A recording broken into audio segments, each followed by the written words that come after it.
Hammaga salom do'stlar. Men konsertda yana video olishni boshladim.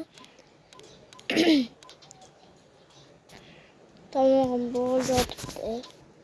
Lekin shunga qaramasdan sizlar uchun video olaman. Ko'rasizlar.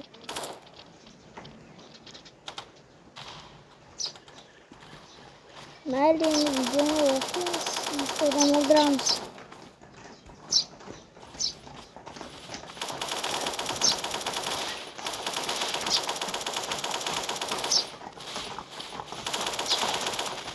İkmat olup koşup kızarmayı saracağım bisikleti.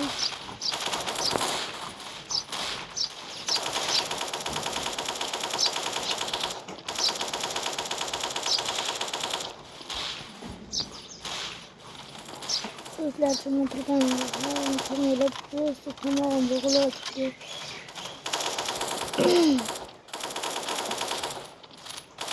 Lekin nasıl unga qaramasdan sizlar uchun videolarni kimga kim meni videolarimni yoqdi, kommentariyaga yoqdi deb yozib ketsin.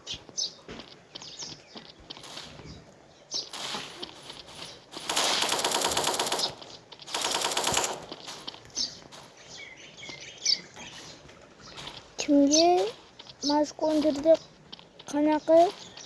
qanaqa video yoqadi?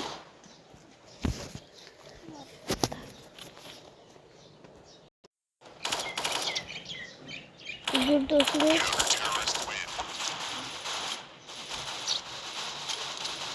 Qaranglar, bugun 50 ta odam o'ldiraylik. Chunki bitta joy ketadigan joyim bor. 50 ta odam o'ldiraylik, chunki mening ketadigan joyimga. Mayli, 60 ta sizlar uchun.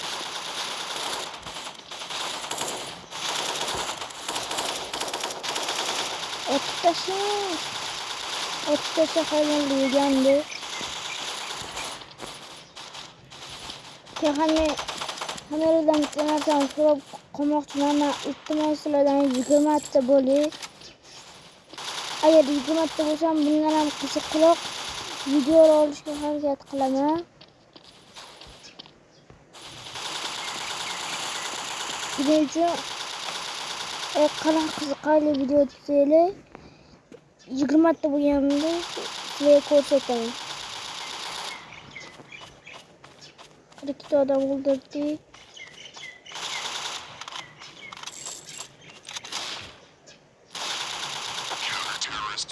Qirq ta odam o'ldirdik. Yana 20 nechtadir 17 ta odam o'ldirsak yutamiz. Hozirga qilich belach degan narsa bo'ladi.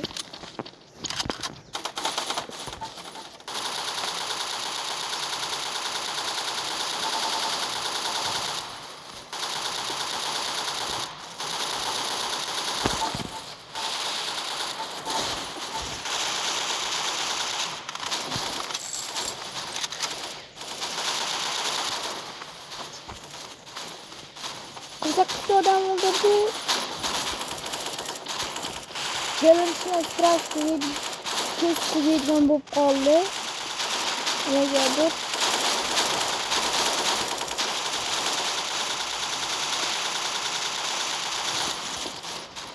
Öldürdü adam öldürdü. 8 adam öldürdü. Gidiyor.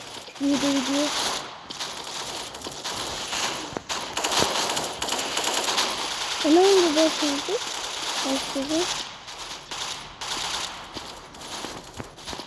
Önemli.